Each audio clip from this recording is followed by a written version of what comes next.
Hi, everyone. Just me. And Carter. Hey, everyone.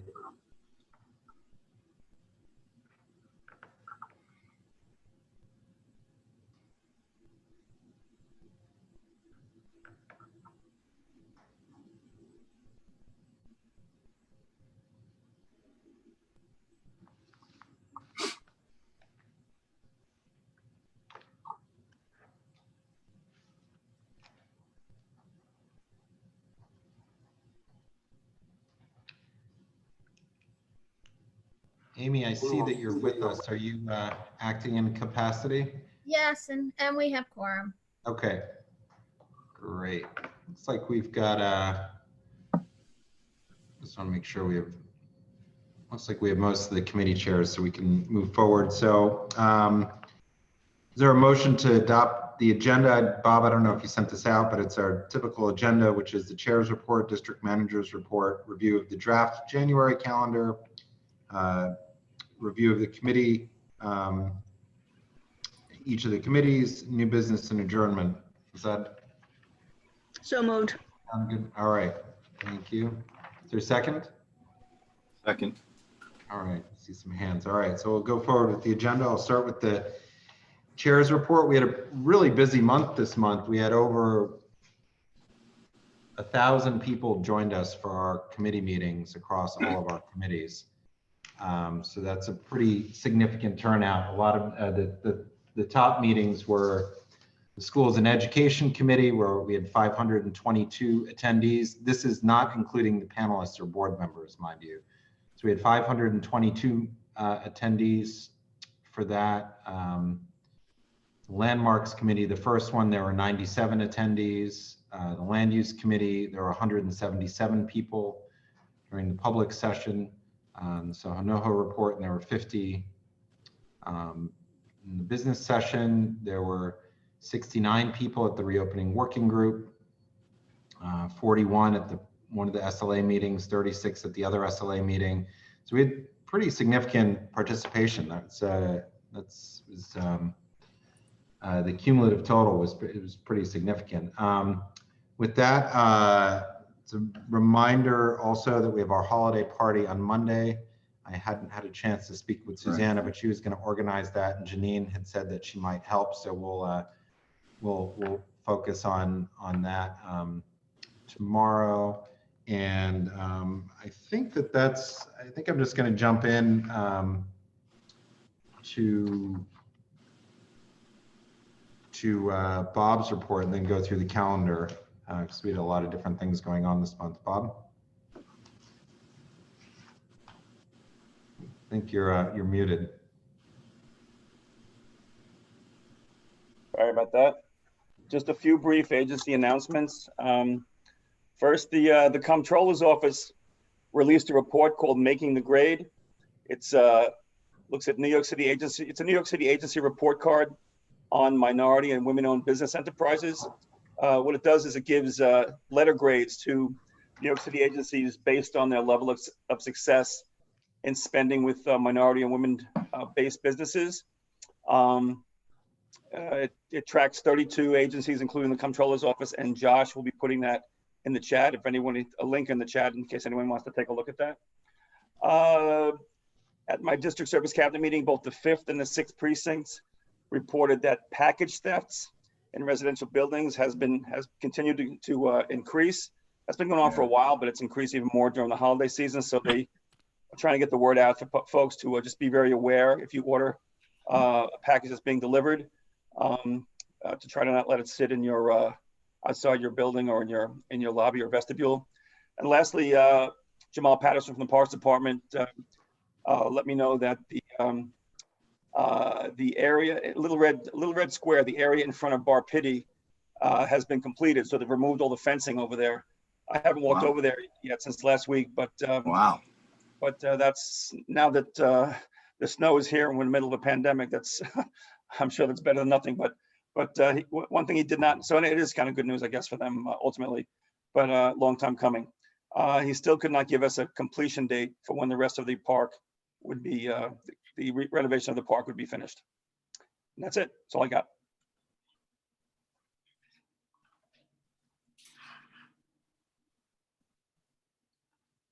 You know, and I'm muted too. You know, the best comment I got during the students panel that Janine hosted with the Schools and Education Committee was, you know, I don't think that once the kids said, "Oh, you're muted," because they'd all figured that out. But with that said, it's snowing out. Obviously, that's sort of the main big thing. Everybody's aware of what, you know, the impacts now. We'll have to see tomorrow, or I guess tomorrow afternoon, where that leaves us. The draft January calendar, I think all the executive committee members have received that by email.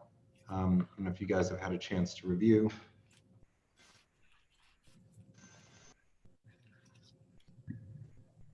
Anybody? Land use is fine. Yeah, schools is fine. Reopening working group looks fine. Small business is fine. Transportation, fine. SLA, fine. Okay, so Landmarks is fine, and our usual sort of flop over day is Monday the 18th, which is a holiday. So if we run into something terrific, we'll need to do an earlier in the week. So we'll be careful about. yeah, no. So what Bob Gormley and I had discussed, what we'll do if necessary is we'll move the executive to a later starting time on Tuesday. Okay, and if it's really terrible, we could start early and then between the two. Well, I was going to say, we can't do both meetings at the same time. No. I mean, if we start at 5:30 rather than 6:30, if it's going to be significant, we don't have very much to date, but it's right. What I was saying is, if you have anything else that comes in late, we can do it on the 19th. You know, maybe right. at Understand. or something, and then we can, you know, depending on however many, we could start the executive committee meeting at 7. Right. Okay. That's fine. Something along those lines. We'll keep close monitoring, and okay, Susan. It's only we've had an unusual number of applications for new construction, and that really just wrecks a night. Just one of those. An example of when we had 93 attendees, 60 people spoke. Got it. Susan. Yeah, you don't, I know you don't have bylaws on there yet, and looking at how full it is, I can see that we're going to have to probably have a 5 o'clock meeting. Which meetings are looking lightest so that we can, you know, a day that, in the sense of it's not going to be a day that where we run into something. I don't know which days would be best in terms. Joe has his hand up, I see. That's the 4th. The 4th, you know something, the 4th would be fine if we did it. I will have to, of course, check with my committee to make sure that they can do it at 5. If need be, maybe at 5:30 if Joe would be willing to start at 7. He's nodding. He's So silently communicating. Says it's okay. Yeah, so put me on the calendar for that and I will verify the start time. Can I just add to that right now Joe's agenda is very, very light. He's got 2 items that I think are going to be very brief. And if he doesn't get anything more, I don't expect him to get anything more through the office, but if he doesn't have any agenda items on his own that he wants to put on there, he might have a very, very quick meeting. So if it makes it easier to put him at 5:30 and you follow him, we can discuss that after the meeting. Sure, it all depends on availability. Okay. Thanks. And all the other dates, for whatever reason, you know, the way that the calendar works out this month, there's a meeting on every single day except the Monday through Thursday, except the 20th. So, all right, that looks good. There's one thing that I did forget to bring up because I just looked at my printout instead of my other sheet with how many people. Is the meeting lengths for the full board meeting. Because we had a number of topics this month that are going to be a bit, where a lot of people came to the meetings for them, that we may have a number of public speakers. And that of course brings up the length of our regular meetings. And, you know, looking back at the last few full board meetings, the core of the time is really taken up when our elected officials are before us and presenting and asking questions. I'd asked Josh during the public session, he's going to actually just run a clock that takes over the screen as opposed to holding up something for the public speakers. It's not something that I would want to bring forward necessarily to have on board members, you know, and timing them and asking questions, but it's at the point where everybody hears this, but nevertheless, everybody wants to take advantage of the opportunity when we have our elected officials in front of us to ask questions. And that's a great opportunity, you know, that's to do that. So it's a bit complicated, and I just wanted to see if anybody had any feedback on that issue. It's not the first time we've discussed it. This is probably the fourth time. I think that it would be inappropriate to time our elected officials in that manner with the entire screen just being a stopwatch. But It's I'm not gonna not, stop them anyway. yeah, I'm not really sure at this point how to address that. So I don't, and I will say I've also heard from other board members that they really enjoy that, and that the opportunity of hearing from the electeds is significant. So it's both sides here, and that's why I just wanted to bring it up. Saw some hands up to Frederica. Is there a reason now that people don't have to actually arrive at the meeting where we couldn't start the meeting at 5 o'clock? I think people have work and other yeah. commitments. Right, they don't have to, but they're not going anywhere, so. Well, if Yeah, you have but- a work meeting, it's hard to also present to the public session. I'm just, Well, I also think that 5:30? yes, I've never had a job that paid me more than minimum wage that finished at 5:30. And just to go back on that, we've tried starting meeting at 6, I think when Brad was chair. I We believe did that, and it never really worked out. And it's not the timing of the start of the meeting that's the issue, it's the length of the meeting. And so let's just, that's really the main crux. So that's I'm just bringing this up because you know, obviously for some people it's a concern. Donna? We don't want to have the electeds come on a separate night to just speak. Does that make any sense? I mean, that's the format of the meetings is so that they can address the public as well. You know, I don't think that's, I mean, and just so everybody knows, we didn't have as many actual elected officials joining us at each of our meetings in the past. Just as a reminder, we would generally have 1 or 2 people, maybe, and now we have a significant number. Georgia? Hi, I had sent a couple of emails to Carter about this issue because it seemed like when we met in person, the meetings, even with elected officials presenting, had a more or less earlier end point than they do now that we're on Zoom. I have been feeling that because our meetings are on Zoom, they tend to last longer because we're all already home. And I wanted to bring up the value of people's time. It's the same value whether or not we're meeting in person or online. I understand that it's a great opportunity for folks to hear from elected officials, but some of the conversations seem tangential to the business at hand. It seems more of like a, I don't know, you run into someone on the street kind of conversation that happens after the elected official addresses the question or questions from the board member. And I'm wondering if somehow that conversation, that sort of side conversation could be eliminated so we keep elected officials on, I guess, more on track. I think in Zoom meetings, there is a tendency to just kind of talk unless there is a bit of a harder stop. Thanks for allowing me to speak on this issue.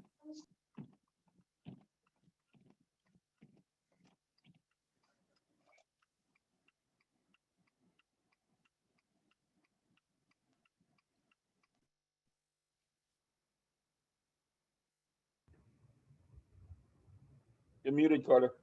Carter, you're muted. Sorry, Janet?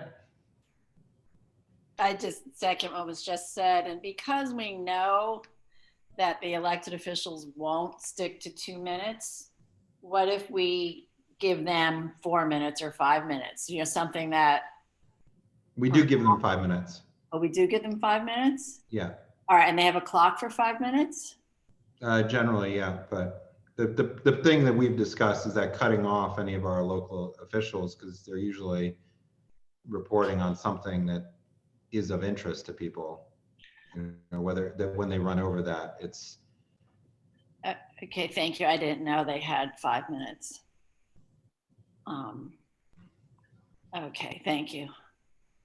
It's generally, it's the Q&A that, which is where it begins a whole nother, you know, 5-minute cycle in the answer. So that's where it comes up. Anthony? I think there should just be either a 2 or 3 question limit per elected official. And if somebody who has already asked a question of an elected official has done so already, for the next elected official, they should just get skipped over to a fresh person. Okay, that sounds like a and in speaking with Bob Gormley earlier, he had also suggested, you know, that many of these questions can be addressed with our liaisons directly. They're not complicated questions. Well, that's actually, I take that back. Some of them are. But does anybody have, let me go through all the other people who haven't had a chance to speak. Bo? Yeah, and frankly, you know, I think that it's actually good that we have a chance to question the elected officials, and I think people do appreciate it. And I think that you know, lobbyists, you have to pay lobbyists a lot of money to access elected officials, and we can do it for nothing. And I think it's very important. And in fact, it could be certainly one of the most important things that we do. And I would not muzzle them. I mean, I think there should be an effort to move the meeting along at all times, you know, try to make people be mindful. And sometimes it's some board members keep going back to the same thing over and over again. Maybe there could be an attempt to just move them along, but I don't think cutting off the elected officials is something that would be good to do. So I think it's good to have them there, and it's good to question them and hear what they have to say. Thanks, Bo. Valerie? Yeah, 2 things.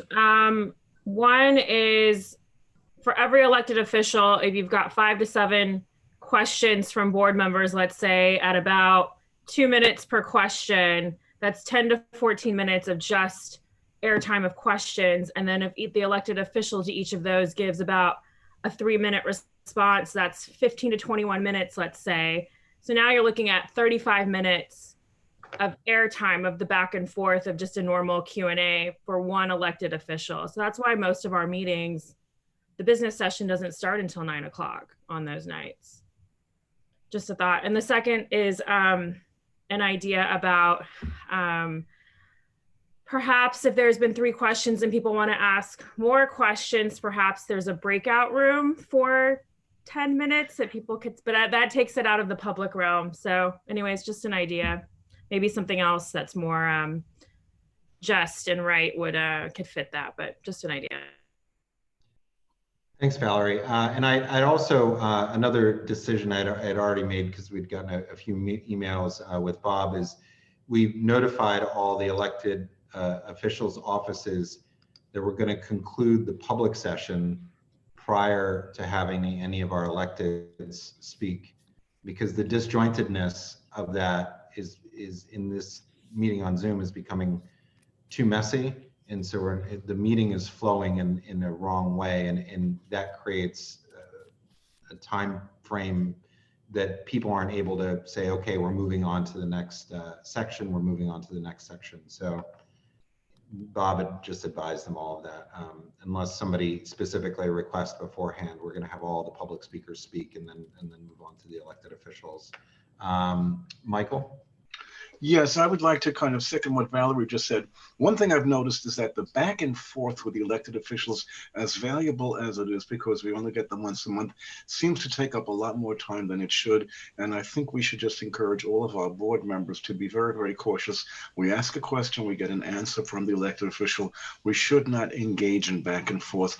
That seems to take a lot more time of our time at the board meeting. So I would say we need some kind of a rule that we do not have back and forth with the members of our board. We ask the question, we get the answer, and we say thank you.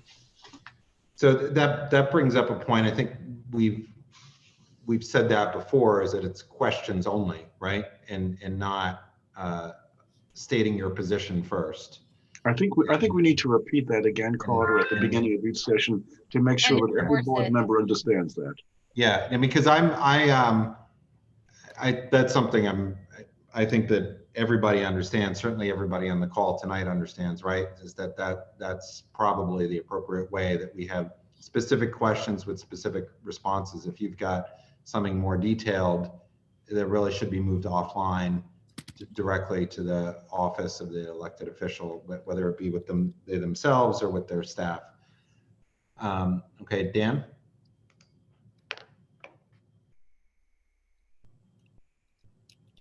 Hey, can you hear me? Yep. Sorry about that. I'm actually with my family and I'm driving, and I really appreciate us actually having this call because we have spoken about it in the past. I think Michael really sums it up right. I think I have to actually, put down the gavel and say that's not a question and that's a comment. I got to do a better job. But my big issue with the whole thing is that if we're spending 3 hours or 2.5 hours on the public session with the electeds, all the hard work that's being done by our committee chairs and the committees to write resolutions are being brushed aside very quickly. So I'm all into hearing what everyone's saying, including Georgia, that we just have to do the best we can to keep it short, and also mention it to the electeds that we don't need a 5-minute response to a question. If they can just sum it up in a way that summarizes it, it could be just as effective. But I also agree that it is one of the most stimulating parts of the public session is to hear our public elected officials speak. So it's an issue, and I think that it's very worthy of discussion, but I don't think we actually have a resolution yet here. Thanks. Yeah, I think the big thing is ultimately everybody has to agree on the rules beforehand, right? So that the board members can be specifically called out when people are going beyond them and everybody agrees that that's the right thing to do. Because I'm a bit hesitant to direct to board members what we should be doing during that time period, because it's certainly everybody's right to ask questions. But at the same time, to George's point, people need to be respectful of all of us. If it's a conversation that really shouldn't be taking place at our meeting, that it should be going to the elected officials' offices. I think that that having the during the public session, when we have the public speakers, keeping that section first and separate, and then moving in and keeping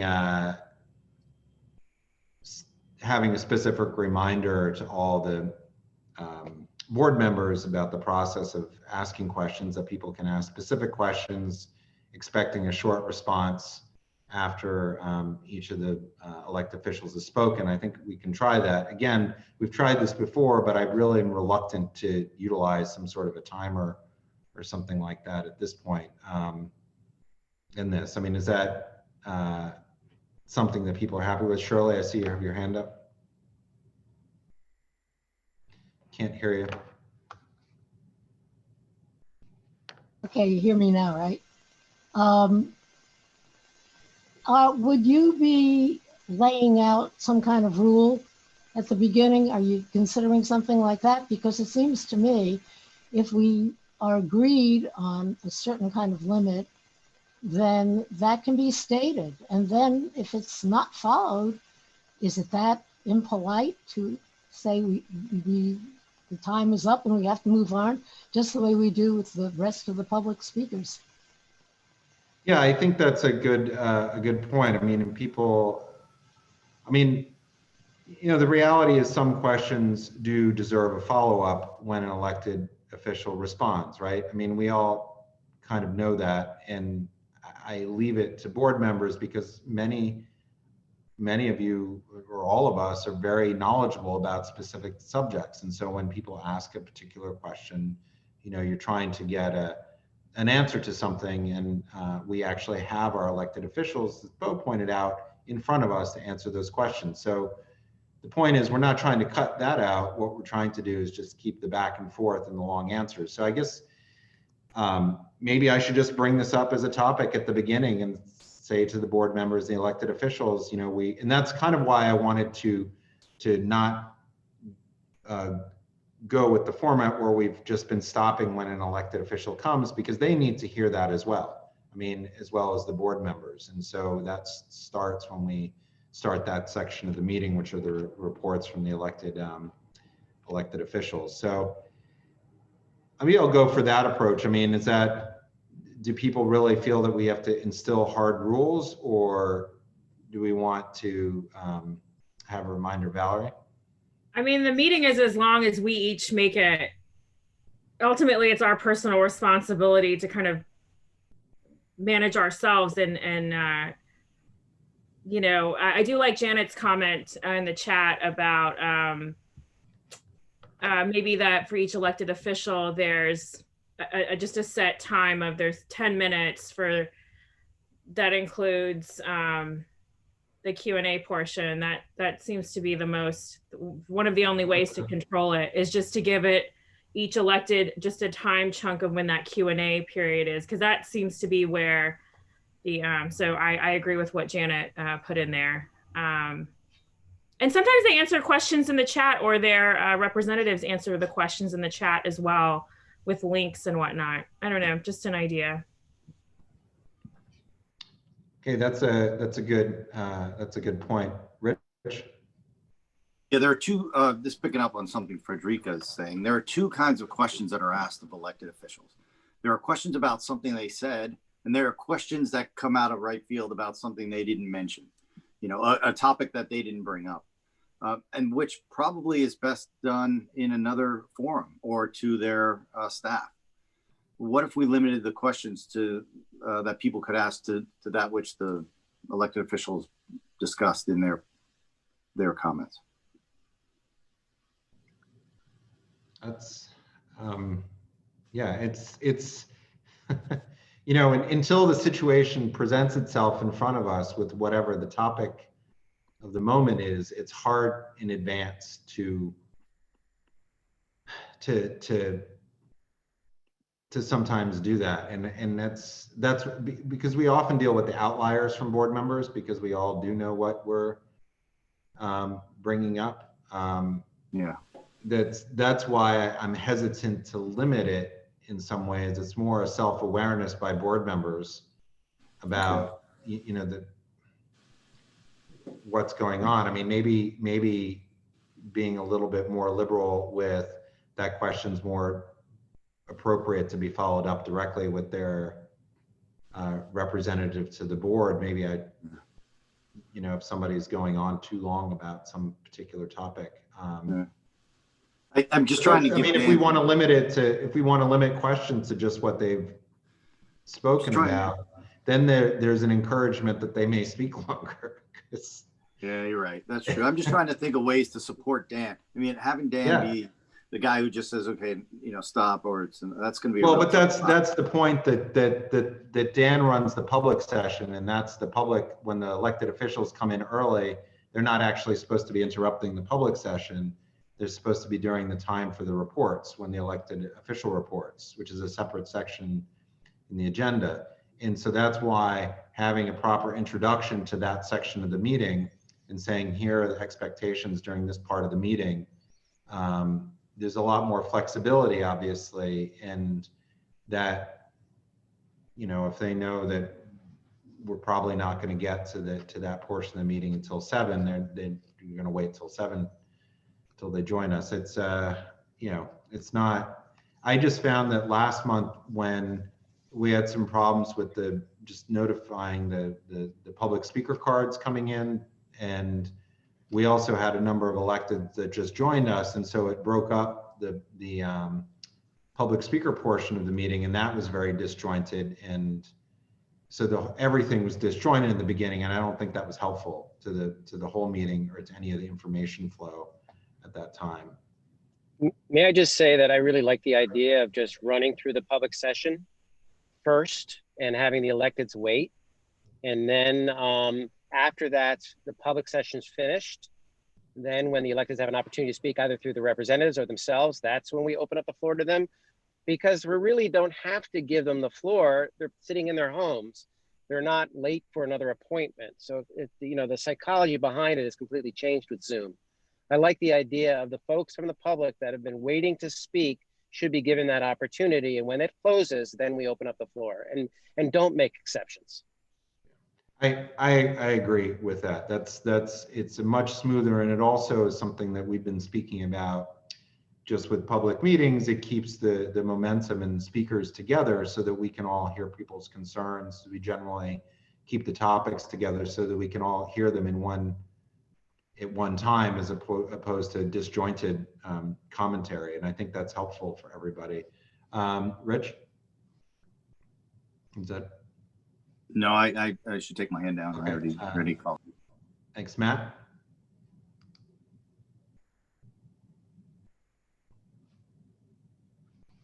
Matt, it's disappeared.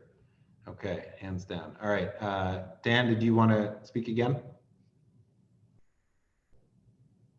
No, I'm good. I think that we've covered it. But if we all can agree on putting the elected officials after the public session, I think we've made a little bit of headway. Okay. Sorry, Carter, was I muted? Yes, you were. You're back. Okay. I'm back. I was just saying, I was seconding what you were saying, what Dan was saying, what Bo was saying. I'm pretty hesitant to limit what members are asking in terms of anything related to content. I think that there are ways to enact guardrails without necessarily limiting debate, such that if a member is allowed 30 seconds per question, with as many 30-second slots as they want, but they're only allowed one, then you move on to the next person and the next, you can cut up people's questions and shorten people's questions without necessarily limiting their ability to ask them. Oh, that's a good idea. Bob, Gilly? Yeah, you know, when you get the statement before the question, so a lot of times people from the board will make a long statement to establish a point and not really ask a question, or they're there to make a point and not really ask a question. So, you know, this is to Dan, it's like almost we could try to cut that off, because those statements are, I think, what people are frustrated with. And because they're not zeroed in questions like there should be. And then I completely agree that it used to be that when an elected official showed up at a meeting, you know, we took them right out of line because, you know, they came a distance. It was important to hear them. And then I think Bo's points about, you know, hearing from this is very important as well, except that now there's not just one showing up on an irregular basis. But now they're all showing up and they're there every month. And so there's a big difference as to what's going on today versus what was going on before COVID or before our Zoom meetings. And so I do think it's a trifecta. It's Dan zeroing in if people are not asking questions and getting them to focus in on the question. And then also, you're right, putting the elected officials, letting them know that we're not going to take them out of turn because of the way that they are. And if they want, they can show up a half an hour or later after the public session, as long as we let them know that they're not going to be called on right away, that our time slot is going to be a half an hour later. That might make it a little bit easier and give them notice as to what's going on. Because I don't think they're getting it either, and rightfully so. But I do go back to what Bo was saying, it's very important that there is a dialogue and that questions are asked and that they're given time. But it's all within reason. Thank you. All right, thanks. Bob Gormley has already sent the email, so it's so we've already let them know that as far as that we're going to conduct the public session first. So I think that what I'll do is I will raise what we've discussed tonight before the reports from the electeds, and we'll go from there, and asking board members to limit their time, to about 30 seconds to ask their question. And I think that it will just move on to the next person and come back if people have additional questions, but not stay on one person to go back and forth, unless, it seems, and this is the hard part. It's very subjective. When do you make an exception? This is where the problem comes up, because sometimes we have a complicated issue before us, gets discussed. I guess we can see how this goes tomorrow night, if it's effective. But to Dan's point, and it's something that I had raised to Georgia when she raised it with me. I mean, what suffers the most is our business session, when we're actually discussing the matters that are before us each month. And when we have to rush through that, because we've started that so late, it really takes away the opportunity to discuss some of the important things that may seem small, but they're important to the work that we do in the committees meetings that we have each month on these topics. And so that's just something to keep in mind. Bob, did you still have your hand up, or I didn't lower it before? Oh, all right. Sorry, I'll put it down. Yeah. All right. So with that, we'll move on. I'm going to go in the order that the committees had their meetings this month. So we're going to start with the reopening working group. You guys ready? Patricia, Mark? You're saying equity working group? You said reopening. Oh, sorry. Equity working group. You guys can't see, but I have 6 different pieces of paper in front of me. And I was just looking at the wrong one, as the page in the calendar is separate. All right, the equity working group, which actually met last month on the 30th, but we'll start with that and let you guys. I'll start. Okay. Can you hear me? All right. Yes. We met on the 30th and went through part 2 of our presentation of community board committees, processes, and protocols, and followed by a discussion of how we see these through an equity lens. We presented slides. We had Bobby Eli and Donna Rafferty talk about their committee and how they can further meet the needs of the diverse community by possibly updating questionnaires, creating an info page on the CB2 website, a cheat sheet, and talking about high frequency terms like 30-day notice, 500-foot rule. We went on to discuss traffic and transportation, about that it is essentially the essence of equity, because we all need transportation and traffic, and we all utilize that. We talked about the City Bench program. We went on to talk about the reopening working group, and Donna talked about that, the lack of clear regulation and guidance around open streets and restaurants in our community, which makes it inequitable between storefronts and operators and restaurants. Susanna, we talked about her committee in depth, and let's see. You're reading. There's a lot. There's a lot. We talked about a lot. That there. Yeah. You want me to take over? Yeah. Okay. Yeah, we spoke with Susanna about, equity as far as social services in the neighborhood, and some ways that we could increase equity. The challenge there, of course, is being that we really are a more affluent community board. of course, not including Chinatown. So we talked about, you know, the fact that they really don't have representation, but that, you know, maybe we would figure out ways to increase that. We talked about SNAP recipients in the neighborhood. But we didn't take into account that now there are many more SNAP recipients in the neighborhood due to the public schools paying people for kids not being in the building. So it's about $5.98 a day. So a lot more families are receiving, and a lot more families, because of work outages, are depending on that money now. So something to examine. What else did we talk about? That was about it for that. And what was the last committee? Was traffic and transportation, which we realized is a huge equity issue because we all use traffic and transportation. I mean, it's a part of our everyday lives for every single New Yorker. And, you know, we talked about bus shelters and benches and how, you know, particularly for our older adults, they're really important to have, and places that they don't exist in the neighborhood where they really, really should. And we talked about ways of, you know, getting those. Akila made a good point. I can remember it. And she said that we should put together a Google Doc identifying places in the community where we can make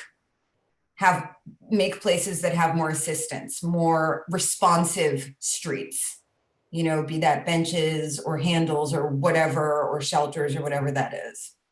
And that was our meeting, and it was a good one. Yep. So next month we're gonna meet when, on the 22nd? The No, Monday. The 25th, right? Oh, the 25th, the Monday. And we are going to do a Black Business Forum, a CB2 Black Business Forum. We've reached out to some hospitality operators already, but we're also hoping to have some retail. We'd love to talk to some people from the bids and possibly from SBA and the Hospitality Alliance. So we're putting that together now, but that's all. Question? I just wanted to bring up, just so you guys know, and I don't know if this will influence at all, and I forgot to mention briefly, you know, that the mayor and governor both mentioned possible shutdowns in the city, just from what it seems sort of blanket. And I didn't get all the details, but I'm thinking if we're heading into that after Christmas, this is just an interesting, you know, I just bring that up because that's may make having conversations difficult and maybe focused around that instead of the actual topics. I you know, just bring that up when it's the restaurants and hospitality oriented. They're obviously having a very tough time during right now. I see a couple of hands up. Frederica? Yes, Patricia and Mara, did I see in your report that there were no SNAP people in CB2? Well, Susanna said that there were 1%, about 1,000 people. I knew that could not possibly be correct. I did actually attempt to pull the data from Open Data today when I was going over the minutes, and just couldn't. In fact, it gave me a blank spreadsheet, but I'm going to research it more. I'm sure there are more than 1,000 people, because we know that some of, you know, Chinatown has a large population with, you know, low socioeconomic concentration. So we know. Right, but Mara, I thought I saw that there were none, and if that's not no, it says 1%. Okay, thanks. But it says that Susanna said there were 1%, but also because of the school food money, we know that it's a lot more, and we know that it's more. So I will find out what those numbers are and get them to Susanna. Great, thanks. And I'll share them with you. And they may have changed quite a bit too, since March. We did talk about that, yeah. If, Mara, if you want to send me an email, I can, about getting that data, I have someone I can maybe help us with that. Great. If just as far as is pulling from, there may be, the information may be available in a couple of different formats that, different ways of looking at that. Okay, great, thank you. I'll send you an email right now. Thanks, guys. And then the next committee that met was the SLA first meeting. Okay, so we had about 7 applications that we heard, and everything was relatively status quo aside from one, which was Jeremy Schaller at 23 Cleveland. He has a like a meat cheese board sandwich place up on the Upper East Side, I believe it is. A lot of people know him. He was looking to open something, he was saying, around the same lines in this place. When we received the application, though, it has backyard use in it, which has been problematic in the past, a 4 a.m. closing, DJs. When he presented to us, he was changing his hours after hearing some of the other applications to more reasonable 12 a.m. and 1 a.m., but still wanted the backyard use. It doesn't have a C of O. It doesn't have a legal exit to it if it were to be used. A lot of the residents were very concerned about that because it's been problematic in the past when it was illegally used. And the applicant that was there before him had agreed to early hours and not to use the backyard. And the residents were very happy with that. So that ended up being a denial. And that's pretty much it, I think, for my committee. Okay, thank you. Thank you, Donna. The next committee was the bylaws, Susan? Sure. Not much to report. We've moved on to a new topic. We're now addressing public members, and we're attempting to sort of figure out, how we'd like to be utilizing them in the future.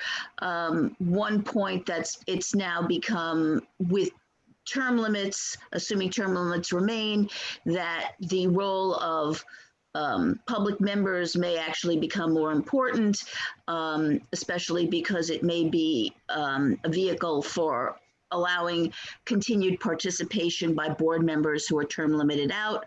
But this is something that we're just starting, a topic we're just starting on. So it is an area that affects some committees more than others. Some committees don't have public members. And it would be great to have feedback on whether people think that public members should be on more committees or all committees. So if anyone cares to join us on the 4th, love to see you and get your input. Great, thank you. Dr. Smith, see you have your hand up. Can you hear me? Yes. Yes, hi. I was a public member, and I don't know if things have changed. I think it's a great idea to have people who might not necessarily want to. Yeah, Shirley, I don't mean to interrupt you, but the discussion point for that is at the committee meeting. We're not discussing the topic here at exec. So if you want to join, please join us. We, helping us sort of get our hands around the specific points within that topic is what I love feedback. I'd be happy to, and I think I can share some personal things. Great. Yeah, thank you, Shirley. And then, are you going to have 2 meetings, Susan, or just 1? Well, hopefully 2. Right now, we've got 1, but because we're always sort of last on the list in terms of scheduling, I will look at the calendar and talk to the group members and see what people's availability is. Okay, so so people can look for that too, because you guys have been keeping your meetings fairly short but having more of them instead of doing one longer one. Okay. Right. All right, great, thanks. And let's see, and then traffic and transportation, Shirley. You're muted, Shirley.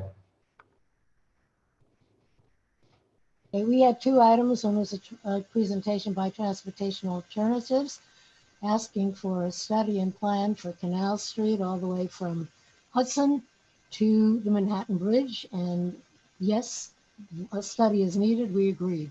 The other was a request for setting up an alternative city bike station. There had been a presentation of a whole list of city bike stations by DOT in November. The Hudson Square bid was very concerned about the safety of one of them in their area, which was on Varick and King. And so they suggested an alternative south of Clarkson on Varick. Okay, so we did a resolution in favor of that. We agreed.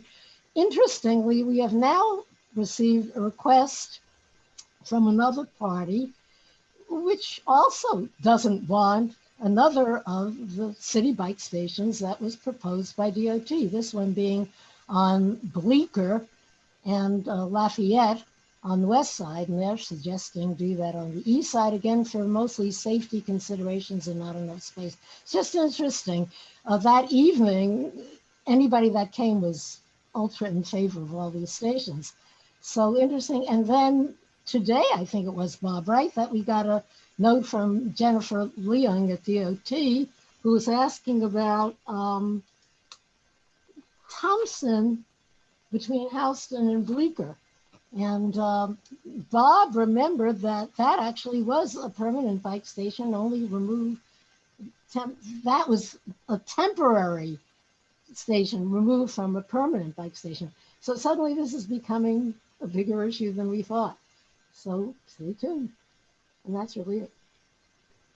Thanks, Shirley. And for next month, do you have Yeah, next month, so far, we just have Lafayette and Bleecker. Got it. Okay, so that's right. Great. Thank you. Maybe we should be hearing about all those other stations again. Yeah, I mean, you know, because didn't we ask for filling more stations, more infill? So maybe we should ask them for an update on those. And you know something, I mean, nobody is against more city bike stations. It was just a matter of deciding which location is most appropriate. And this was within like a block or two. It was not like they said, oh, get it out of our district, we don't want it, but just that they didn't see it as the best place. And you know what? DOT had never sent us a list in advance. I think it would have made a great difference if we had had it on our monthly calendar, and then the folks that had some issues about it then might have come right away and talked to those issues. It's also seems that when they're getting down to more of the micro of where it goes, that's more of the issue, right? On each block, it's not necessary. I mean, as we've seen with the restaurants, you know, that have had those docks, the inflexibility of that final, the sort of the final siting, right? Which is where sometimes the nuance of where they're put on a block reduces the friction as opposed to, you know, the actual putting the city bike station there. Right, yeah, but really at this point, I think everybody likes to have city bike stations and likes to have more of them. And right, it's just a question of where exactly, right, they get put, yeah. Great, thank you. Bob Ely, you're on SLA 2, right? Yeah, I don't have a lot to add from the second night. A lot of applications got put over to the next month, and there doesn't seem to be too much controversial came out of the Thursday night. Great, thanks, Bob. Quality of life, Joe.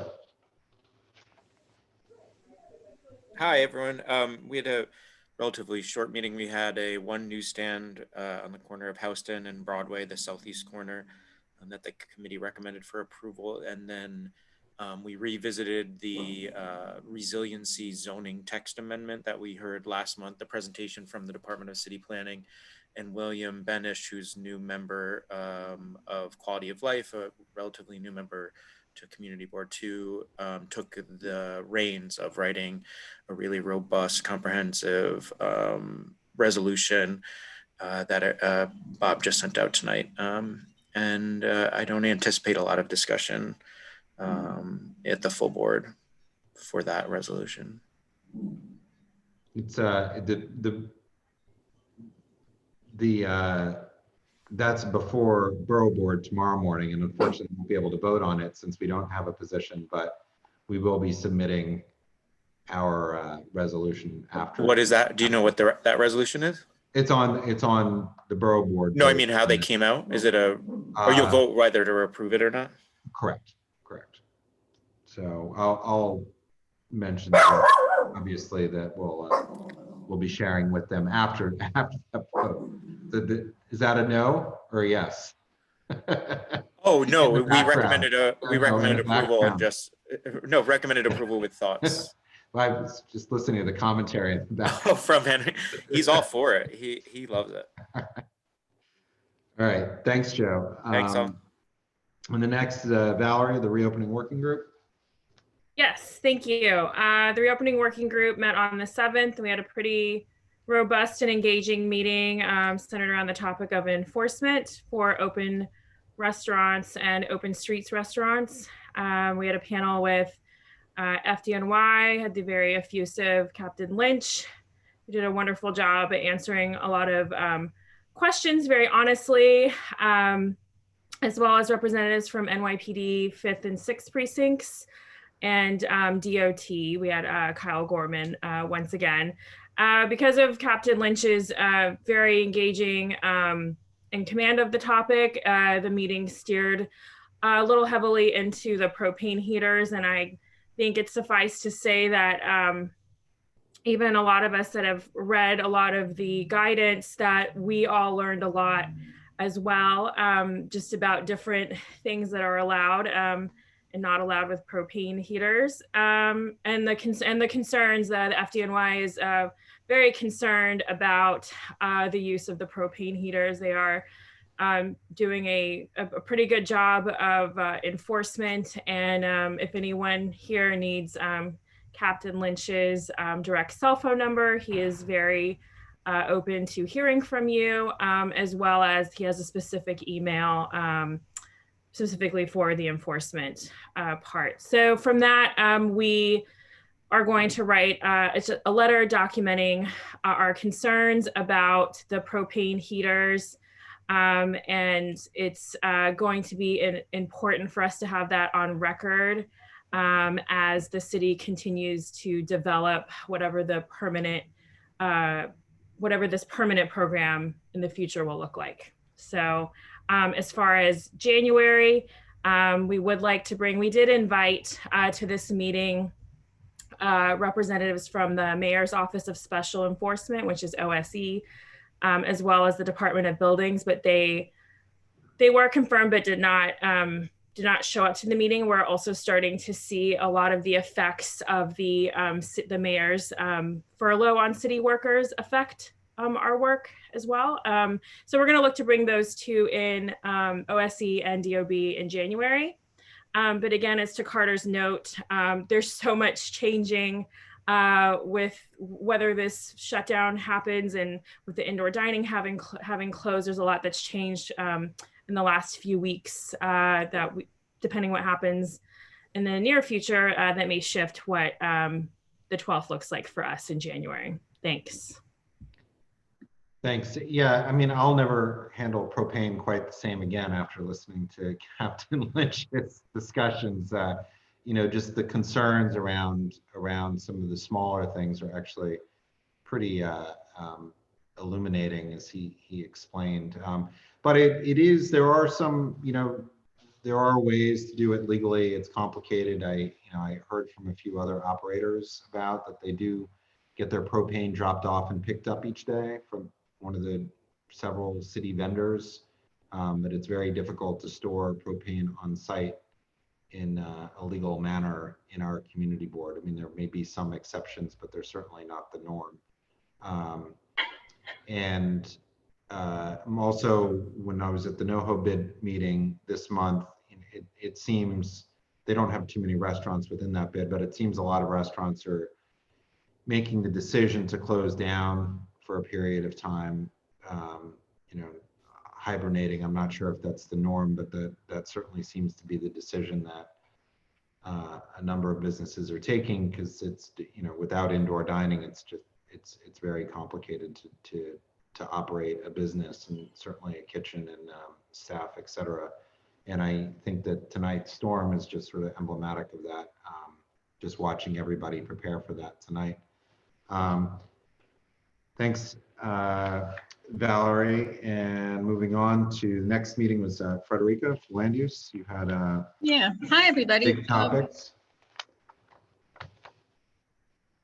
Had part one of a 2-month review of 2325 Cleveland Place. That's a zoning map amendment. That had an interesting cast of characters and an interesting story developing, but we'll be hearing it again next month. The other thing we had to consider was DCP's draft scope of work for the Soho NoHo neighborhood plan. Terribly sorry that we haven't gotten you the reso yet. I'm hoping it'll reach you later tonight. It's going to be a 40-page reso, and I can give you the trailer. And I'm going to read it slowly and carefully because it is complicated, and because the therefore clauses really do sum up the land uses opinion. Therefore, be it resolved that no scope or environmental impact statement compiled during the global upheaval of a pandemic could possibly be an accurate assessment of any neighborhood. Be it further resolved that CB2 urgently recommends that DCP re-examine the shortcomings of the draft scope of work as outlined above and present to CB2 for further review a new draft scope of work that rectifies those shortcomings, plus reflects the impact of the pandemic on the residential, commercial, and retail sectors of our economy. Be it further resolved that this new draft scope be presented to CB2 for public review before any ULURP is begun. Be it finally resolved that CB2 recommends that DCP offer alternatives to mandatory inclusionary housing, such as more targeted new zoning tools and an expanded review of adaptive reuse, and the minimal modifications to the existing M15AB zoning that would be required to achieve the primary goal of affordable housing and small business survival without increased FAR. And that was, I haven't heard back from John Paul DeVerney yet, but that was unanimous with all the other members.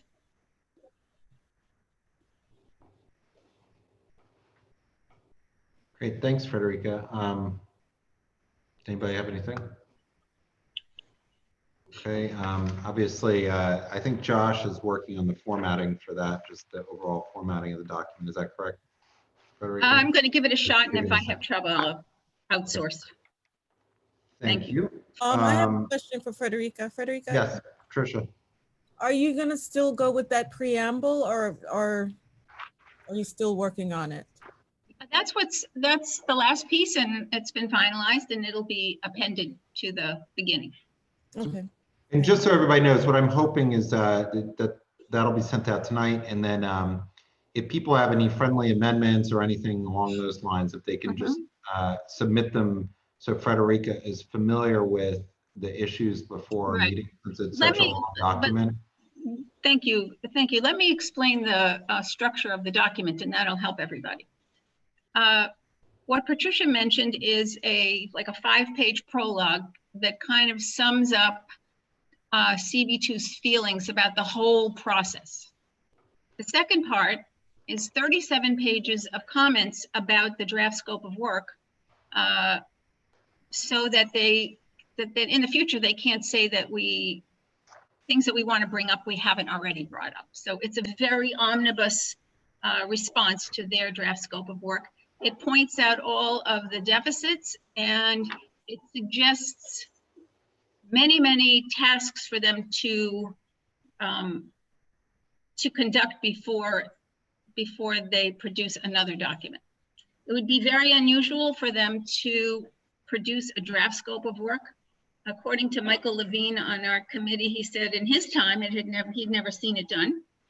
But we've never had a pandemic before.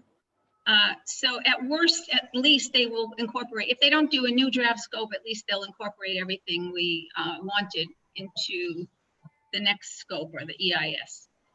And the last part of it is just the therefore. So it's tough going, and we hope that the prologue will soften the effect a bit. Did I? So Patricia, what the draft scope of work is basically just talks about the parameters of any future changes in the zoning that are put forward would happen within the parameters that are laid out in the draft scope. So it's not the actual rezoning itself or changes in the zoning, it's the parameters within that. Bo? Yeah, thanks. You know, I'm very concerned. First of all, let me say that I think the resolution as written is very, very good, and people put a lot of very hard work into that, and I applaud that. The reality is, this is, first of all, the ULURP process is what it is. We don't have to go into that now. It's essentially, you know, the cake is baked before they even put it out. So because the draft scope of work means that's what they're planning to do. It doesn't mean that they're looking for honest community reaction. They're not. The DCP wants to do it because the mayor is term limited and he wants to get it done. It's as clear and simple as that. It's a great resolution. My guess is they're not going to answer most of the questions raised, and they'll just go ahead with it because failing litigation, there's nothing you can do about it. They'll just do it. So, and I think they will do it. I just want to bring to everybody's attention the fact that today there was a rally at City Hall with many citywide groups who are fighting the mayor's upzonings. Got a lot of attention, a lot of people involved. Also today, the city, I put it in the chat, the city council released their new, I think they call it comprehensive planning framework for the future. The city council, this will, I don't know when it will go into effect and how it will affect ULURPs, but it will affect ULURPs in the future. So my point is just that this whole process is changing right now. Also, it seems like a no-brainer that you don't do a rezoning in the middle of a pandemic for reasons of public input, for reasons of data collection, and for reasons of the fact that, I mean, we are living in a society that's changing by the minute. It makes no sense to do a rezoning now. You know, the proponents of the rezoning like to say that Soho has not been rezoned for 50 years and now it's time. Well, I don't think now is time. I think we can Bo, wait. I mean, okay, I will. I think you're going on beyond the scope of what the executive committee is. You're right. Okay, two things. I just want to say two things. One, I think it's important that we get press on this. I don't think CB2 ever issues press releases, but I think we should. And if we don't, I think it's okay if some members choose to do it as individual private citizens. I think that the prologue that Frederica was talking about is great, but if, you know, when you do a press release, you got to give some raw meat, and there's no raw meat in that. So, you know, I did write, in fact, something else. And I think that given the situation that exists, especially with the protests today and the city council planning document being just released, I think we could get press on this, and I would like people's opinion on that. But absent press, this will just go through as it is. Believe me, it will. The topic you released today, if anybody hasn't had a chance reviewing what the city had or I guess the city council had put it out, right? I didn't have a chance. Yeah, to city look at it, council. but Yeah. it's a pretty significant change in the way the process will work in the future. So it's really, I don't know specifically what you had linked to, Bo, as far as if that's what I had read, but it may be, but it's I think. Well, that's it. It's in the chat, and that's exactly what they Right. released. It's a pretty significant change to the way the city wants to approach sort of comprehensive city planning, which we all know doesn't really exist. But I think it's a really good first step to, I don't know if we'll all agree with the way it's done, but it's a good first step certainly to addressing comprehensive planning across the city, and the idea that it doesn't really exist today. Michael, I see you have your hand up. Yes, I just want to say two things. Number one, to reiterate that this is not the rezoning. This is the first step in the rezoning process. As Frederica said, I have never known the Department of City Planning to reissue a brand new scope of work. They may make certain revisions based upon what we've said in our comprehensive resolution, but I believe they will go ahead with the nature of the scoping document, which is instructions for a consultant to do an environmental review. This has been the first step in the battle.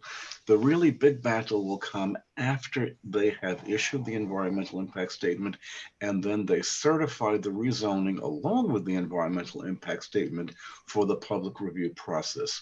So this was only the first step. I just want to reiterate that the bigger battle is yet to come in the future after the rezoning is certified for public review. I'd like to, as a second point, on behalf of the Land Use Committee and the members of this board who've worked with her, thank Frederica for the fantastic job she has done in pulling this response together. But again, it's the first step in the process, and Frederica needs all the support we can offer to her in this very difficult process and what's to come in the future once this item is certified for public review. Thanks, Michael. You jumped the gun on my saying that before we concluded. Frederica has done a great job on this and worked incredibly hard and is still working on it. So the work is not done, and we'll be continuing to work on it, I'm sure, through Friday when we submit it. A question for you, Michael, which has come up from a couple of people, and that is, what is, after the submission of the deadline on the 18th, what is the time frame, the shortest time frame of certification of this? That it came up with 3 different people today, and okay, that's difficult to predict tonight. That's difficult to predict. My guess is the Department of City Planning wants the consultant team to do the environmental impact statement as soon as possible. They could get the environmental impact statement done within a few months and then issue it as a draft environmental impact statement to DEIS and end up certifying as early as February or March. So I suspect we're going to see certification of the land use application for the rezoning and for the content of the draft environmental impact statement early in the year, probably February or March. That is my best guess as to how much time it will involve and when we need to be ready to respond to the DEIS draft environmental impact statement and to the specific zoning proposal. I think we're looking at early spring. And that's while the city shut down, from what the rumors. That is correct. Just to make the point. Even during the shutdown, the city is eager to move this item. We know the mayor wants this during his administration. Right. Okay. Thank you, Michael. Susan. Hi, thank you. I just wanted to say one other thing about our process that was unusual on land use with this issue, is that it brought up where and how we can express much stronger opinions.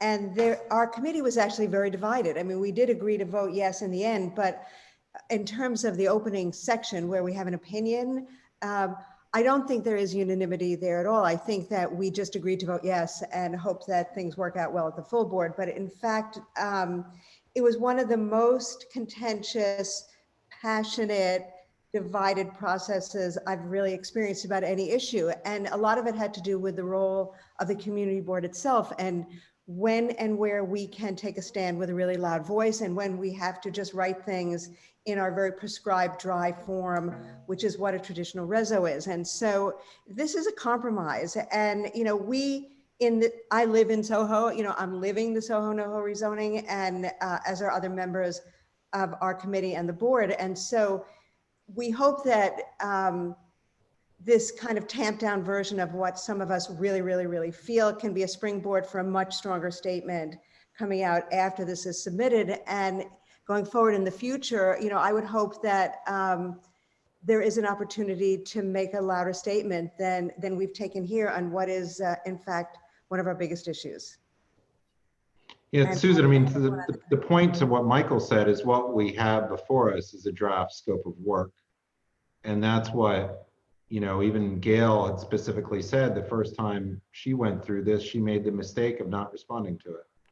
And was really the focus and the crux is what's in the body of that. I understand. And we don't have, we don't actually have the rezoning. Where, like Bo said, the ship sailed, and, you know, we're all just being trampled on. And so we can reply in a very traditional way. Well, that's your guys' opinion, but, you know, the process is still. It's not just our guys' opinion. It is the opinion of a large percentage of the committee, certainly the part of the committee that was deeply engaged in this issue. So, I mean, not to go back and forth, but if that's the point, then why are we doing all this work? If you think the decision's already been made. We discussed that actually a lot and decided that that was even more ineffective than coming up with a reso. Because I think that the work that Frederica did, pulling together, really looking through the draft scope of work, there are some significant and very real questions there that can be put forward to our elected representatives. And, you know, the resolution, I think, really is a beginning point for that conversation. And while they may not, they can, you know, choose to take whatever decisions they can as our elected representatives. It's still that conversation, and what's laid out there does not make a presumption of a decision, because we still deserve that conversation, and they should be having that conversation with us. And I'm not arguing that. I just felt like that's the presumption I think is very important to work on in terms of the approach. I hope our elected officials surprise us all and are more open-minded than we fear. I just wanted to say we need to have that conversation though, and this is a part of that process of having it. And that's, you know, and that's important to not presuppose, because I think every week things are changing in front of us. We all know that. It's kind of mind-boggling, you know, just the every week what's in front of us. And I think that you know, what Bo had pointed out, that even the city wants to change their approach to looking at this. The conversation very much could change, and it's important for us to put ourselves and position ourselves with dealing with the steps that are in front of us, so that we can be in the best position to have those conversations. And that's not disputing that. I just wanted to share the fact that the committee was very divided in terms of the tone of the approach. That's all I have to say. Carter, can I say one more thing? And I'm sorry to prolong the conversation. If you look at the calendar again, the ULR process is 7 months when you consider community board input, borough president input, city planning commission input, and then final consideration by the city council. Counting backward, the end of the year, that would bring us to around the spring, again, when I predict it will be certified. And to kind of answer Susan's question, this is when the big guns come out. This is when we have a true proposal before us for a zoning change, not just some ideas in a draft scope of work for an environmental firm to look at. The big guns need to come out in the spring, and that's when we call upon our elected officials to join us in the process. They have been reluctant at this point to comment on the draft scope of work. We need to get them behind us when we bring our big guns out and say as much as is on our mind when it is certified early in the spring. That is my projection, and I think we all need to be ready for that battle. It will be a big one. Great. And then I think Eugene had a question for you. Was would the EIS need to be completed within the ULURP 7-month timeline? Yes, again, to explain it, a draft EIS, draft environmental impact statement, is part of the certification process, which I predict will happen in the spring. You cannot go ahead with the proposed rezoning unless you hold a public hearing on the draft environmental impact statement. So therefore, it'll be a joint public hearing on the zoning proposal and the draft environmental impact statement. When it is forwarded onto the community board and to the borough president and the city planning commission and the city council, it would then become the final zoning proposal and the final FEIS, final environmental impact statement. So we will be considering both the scope of the draft EIS and the zoning proposal at the same time in early spring. Michael? In our, therefore, we say no scope or EIS. Should we really be saying draft EIS? Oh, you're right, Frederica. That is an edit. You're entirely correct. Please make the draft. So any place in this document where we say EIS is the next step, we should say DEIS. We have to say draft because it doesn't become final until after the public hearing. All right, so there's no, we're past the EIS, or there is no EIS. Okay. Right. It has to be draft. Right. Thanks, Rich. I think you may have answered it, but I'm trying to think of a scenario. What could come out of an EIS that could stop this? Like what sort of finding or what sort of, if we ask for something to be studied, is there something, could we think of a scenario where even with Chin, supporting it, that we could come up with something that stops this? Well, how about if they just want to do it? Yeah, that's the concern. That's what'll happen. It's not doing it, it's what they're doing. And that's what. Yeah, okay. Yeah, is there, all right, so again, let me rephrase it then. Are there things that we ask to have studied that the studies of which come back that change the way they go, the way they go about with the changing NoHo and SoHo?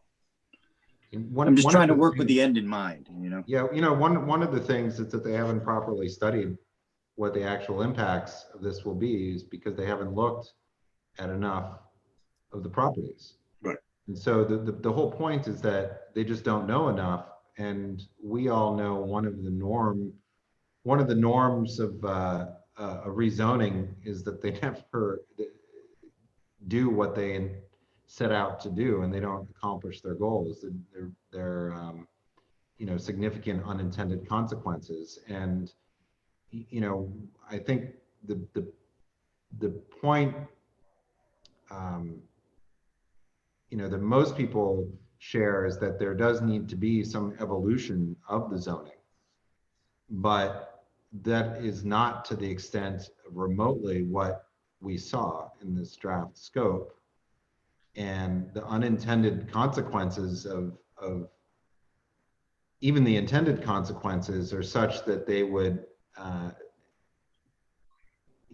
significant risk of damaging a community or an area that's a huge contributor, certainly to the next steps of the city coming back. I mean, as far as tourism, as far as vitality, and to make any changes without understanding what's happening is a significant impact. And at the same time, I mean, our board supports affordable housing, but we were told there's only one tool, and that's MIH, that the city has at its disposal. And there's a lot of questions about the incentivization of that and what else you get with it, and the impacts of that. I mean, last night during an advisory group meeting that Gail had hosted, or for the former members of the advisory group, there was a lot of concern about the impacts on Chinatown of adding so many new residential units in such close proximity that would tax their infrastructure there, which was very small. And it's interesting to think about the consequences here. And the point is that it hasn't been studied. So you can't really make informed decisions. And then to Bo's point, even the city has learned that they don't have a strategy for this. So, that this what's proposed here is out of context of a larger city strategy because it's words and things people have said, but they don't actually have a comprehensive plan. So there's a lot of open issues here, and they're conflated against a lot of other issues because we've been presented a set of possibilities without the actual presentation of what they intend to do. We're just at an early step. So it's very complicated, you know, in that result. But the biggest things they haven't studied is that there are 508, 58 blocks. Is that the right number? I have too many numbers in front of me. And they're studying just, what was that? 56 blocks. Oh, 56 blocks. Thank you. You know, and they're only studying 27 specific properties, and that's you know, so I think that's where, but the resolution does outline a lot of the open issues, and one of the biggest issues is that we're not guaranteed, we were promised the discussion of this and a continuation in the Envision Soho process, and that didn't occur. And that's really the biggest issue here, is that we haven't been able to have a conversation about that. Bo, I see you have your hand up. Yeah, just not to belabor this, but you know, I totally support everything you just said, Carter.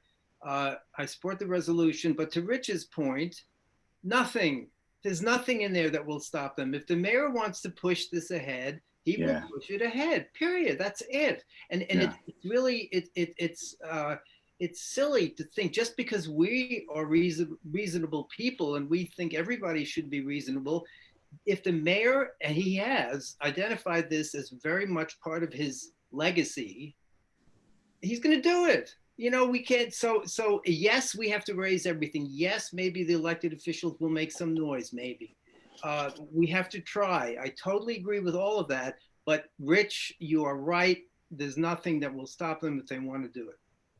And if I can add one more thing, a draft environmental impact statement may say there will be a major impact on the community which cannot be mitigated, and still the proposal could be adopted. The environmental impact statement does not stop action. It simply states what might be impacts, but it doesn't mean the action cannot happen. Exactly. I mean, and frankly, you know, there are things where there is a common agreement on, but there was so much more in this, the potential of so much more, which hasn't even been discussed and was never raised and was never addressed. And, you know, questions remain unanswered, all of which we had been told would be a part of any process before it got to this point. So, thank you. Moving on to the next meeting, which was Chenault Landmarks. Why don't we do both? We have two significant applications. 27 East 4th Street, which is proposal for demolition of an undistinguished garage and building a 8 or so story building. And it's next door to the Merchant House Museum that, for a variety of reasons, is an extremely delicate structure. And the whole discussion of it centered around the sure impact on the individual landmark structure by the construction next door, both visual and structural.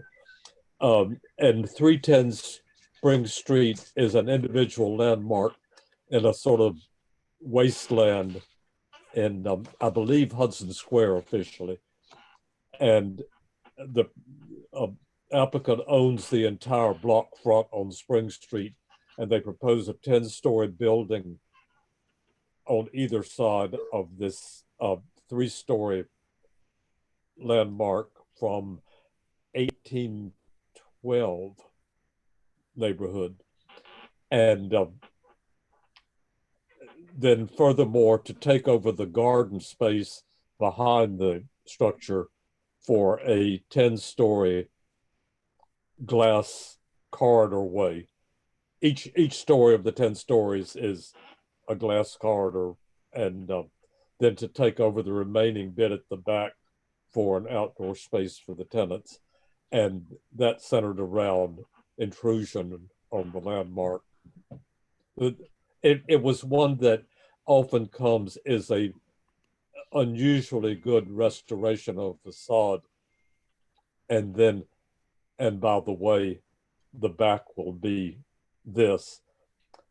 Further to the building itself, they're proposing to restore the windows on the upper floors and then brick them in so that essentially the building becomes a Potemkin village, as it says in the resolution.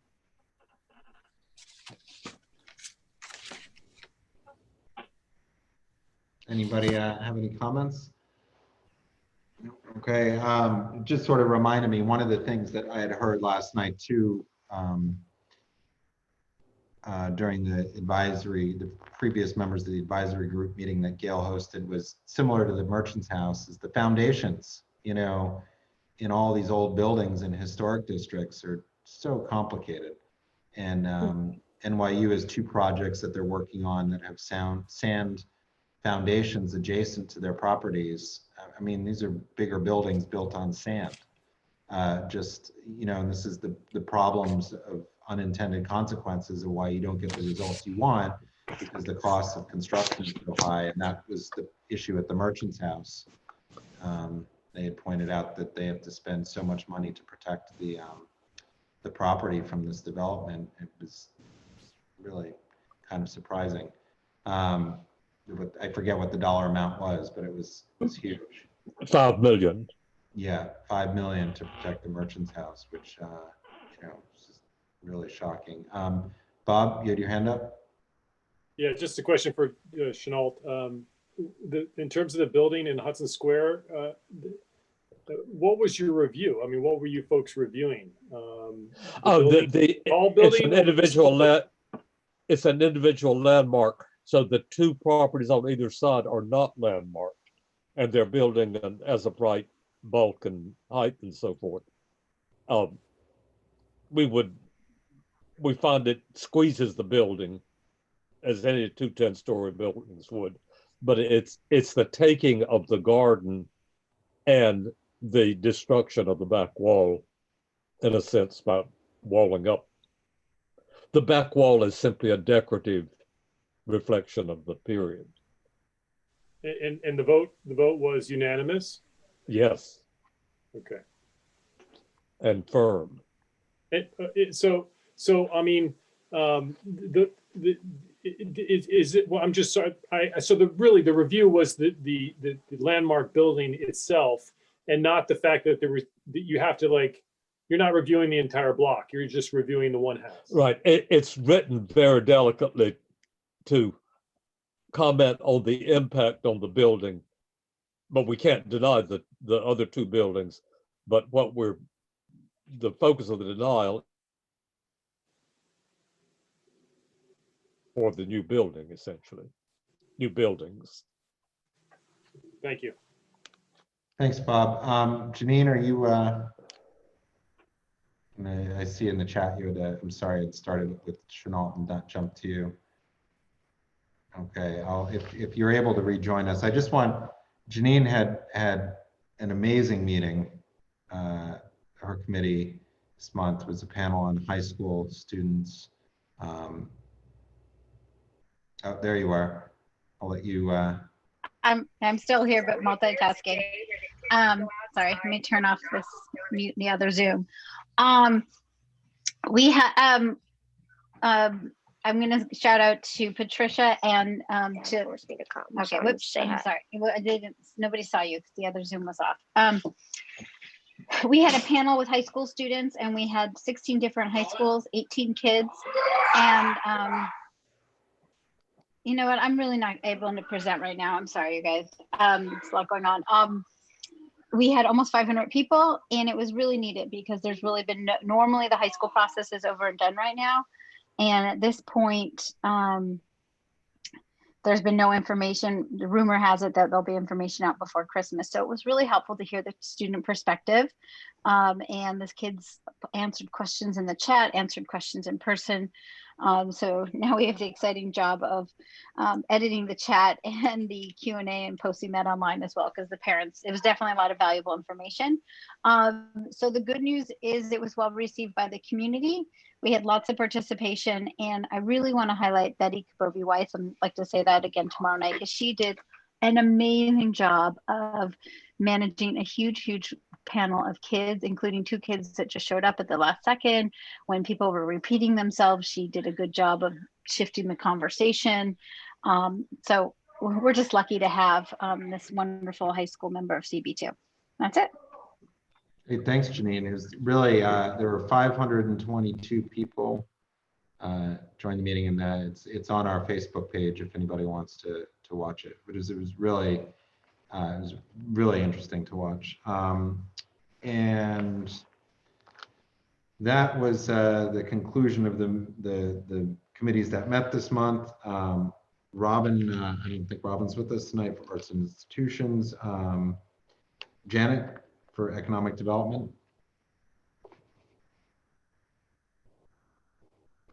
Okay, I don't see Janet on. Thus, Rich, Parks and Waterfront. We didn't meet this month. Okay, and for next month? Yeah, we have a couple things. We have there's a redesign of Duarte Square that Parks has been asking to present to us. Hopefully they're ready. And there's another administrator that was named for Washington Square Park, who we'd like to introduce to the community. He's asked to be introduced to the community. This is interesting because George sort of retired, if everybody remembers George, and there was no budget to replace an open position, but somehow they Parks found a way to identify somebody to oversee the park people at the park employees at Washington Square Park. So we're going to talk a little bit about that, and he'll give an update on the park and some recent events there. You know, you may have heard there was somebody drove into the arch by accident. Well, they were drunk, so that wasn't an accident. And you know, some other questions that people have had about the status of Washington Square Park. So Duarte Square and Washington Square Park. Have we heard any updates on Little Red? Is that just stalled out?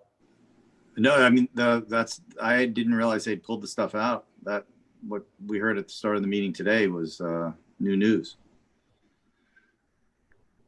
And remember that work at the plaza, you know, the project is to redo that plaza out there. The reason it got delayed was, I believe Con Ed had to come in and do some work underneath it. We're actually taking some real estate back from the street and extending it out. There's a cutaway there that's going to be removed. So that was a long fight between Parks and Con Ed and the contractor Con Ed used, and it's been horrible.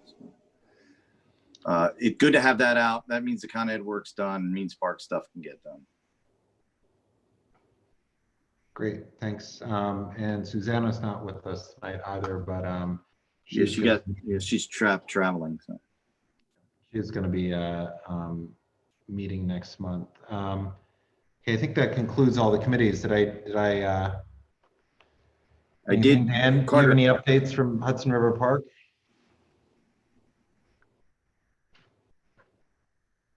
Was that to Dan? Yeah. Yeah. Let's see if Dan can come in. While we're waiting for Dan, I did text Susanna and say that the party, remind her that she's planning the party for Monday. Okay. She wanted to be sure it was still on. So I see no reason not to do it, right? It's a great chance to socialize. Yes. For people who want to join together. And I just want to remind everybody on the executive committee also that we do a collection, for the board staff. So we're going to be doing that.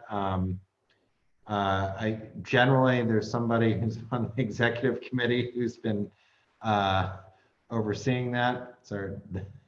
which is Susan. I don't know, Susan, if you're interested in that. You know, if you can hear me or not.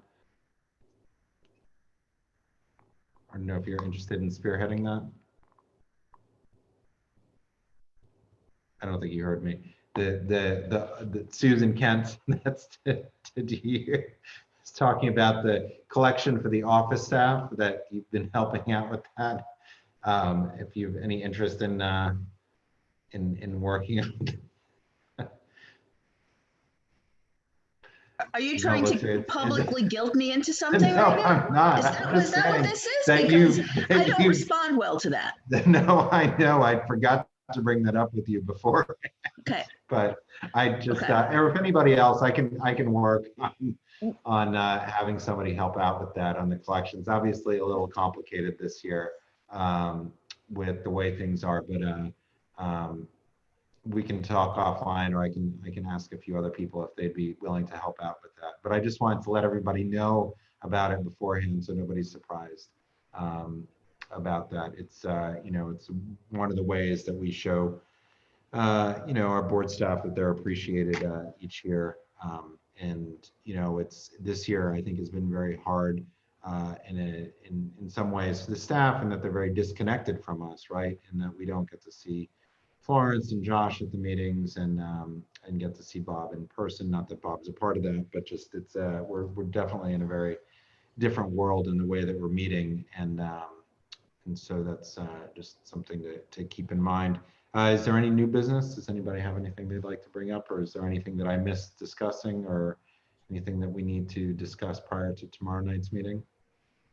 Okay, I don't know how many public speakers there are going to be, but we'll try and keep that succinct. And I think that another thing that I'd forgotten to bring up that Bob and I had discussed is that what we may do is just read out everybody beforehand, so we don't have any confusion like we had last month, as far as just the total, just everybody knows who's on the list. I'll put it that way, so it's a little smoother. Dan, I see you're back with us. Do you want to add in anything from Hudson River Park? No, thanks. Yeah, I got kicked out for some reason. Hudson River Park, new field up at Pier 40. I think they reviewed it with Parks already. They're renovating it. It's going to be an unpermitted space. And if we want it to be permitted, we can talk to Noreen about that. But other than that, they just showed us the reemergence of wildlife in the Hudson River, a lot of studies and new programs that are emerging throughout the park. Great, and I had just said, I don't know if you were on there, that we're going to read out all the names of the public speakers at the beginning of the public session, just in case somebody got missed, that we can deal with that in the moment, as opposed to after the moment has passed. So that sounds like a good idea. Yeah, I just want to have a little smoother meeting for that than we did last month. So Carter, just to confirm, we're going to do all the public speakers first, and then when that's done, I hand it over to you, and you're going to deal with the electeds. Yeah, we just want to, you know, it's not fair to the public speakers when it's disjointed. If there are a number of topics and people want to speak on them, and we're grouping them together. So yeah, and then and Bob, you'll send the list to Dan right before the meeting, right? Yes. Okay. All right, great. Somebody just texted me that some of the plows are starting to head around, so we'll see what the night brings us. And and we should, Bob, are you going to be on that call tomorrow with the snow stuff? Yes. Okay, so Bob will give us an update on what the city thinks about this as of 11 o'clock at our full board tomorrow night, if there's anything of note. And you know, it's obviously going to be interesting to hear what the sanitation's response is with all the open dining. And apparently they had announced on one of the calls that they had acquired some new equipment, so it was a little bit more nimble. And we're the exception here because a lot of our streets are smaller and we have so much open dining on the smaller streets. So be very interesting to see. I don't know if all of you have seen just walking around. I don't know how some of these structures are going to handle the big plows with a foot of snow, and They're not. right up. They're not. Yeah, I mean, we'll see. It will be, well, we'll know tomorrow. All right, so thank you, everybody, and we'll see you tomorrow. Thank you, Carter. See you tomorrow. Thank you. Everybody. Tomorrow. Move to adjourn. Oh, yes, sorry. The second, all right. Thanks, guys.